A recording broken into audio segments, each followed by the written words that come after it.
Stan, I got to start off with my first question for you, and I have to be a little provocative. Your book, Brands Don't Win.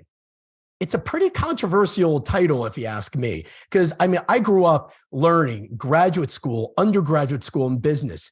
Branding wins. Reese and Trout, Seth Godin, Peter Drucker. It was all about building sustainable, durable brands. And you're telling me now that brands don't win? What's this all about? Get us started and tell me a little bit about this real provocative idea that you put out in your book. Well, the title, Dan, is actually meant to be provocative. It's meant to challenge the assumption that most businesses and business professionals have, which is the only way to compete and win in business is branding. Well, I'm here to say that unfortunately, most of those businesses and business professionals have been brand washed.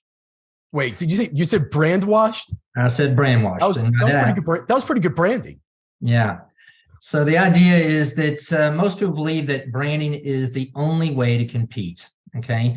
And what do I mean by branding? Everybody knows pretty much that these types of companies use the traditional branding playbook or product playbook in which they create a brand, then they differentiate the brand based on superior features and benefits over their rivals, and then they support it with lots of advertising, promotions, sales reps. Well, I'm here to tell you that there is an alternative, in fact, a better way to compete than branding. And that is what I refer to as the transcender system.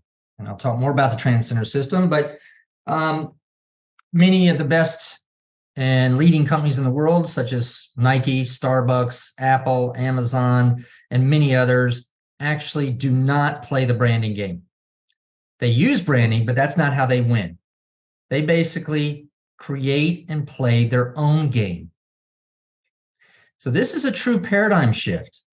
The idea that you don't have to play the same branding game that, by the way, is 3,000 years old. I mean, branding was used by the ancient Greeks in 800 BCE in the Agora marketplace in Athens, okay? And we've been using this same identical game for over 3,000 years. Put that in context, Dan. Mm-hmm. I mean, people don't use the iPhone 1, and that's only 15 years old, and they certainly don't use landline phones or 8-track tapes, and yet we're using a system for competing. And virtually every company on the planet is doing this. The iPhone, they don't even use the iPhone 7 anymore. Right, exactly. Man, it's lost. But let me pause you for 1 second, Stan, because I like what you're laying down. I'm picking it up.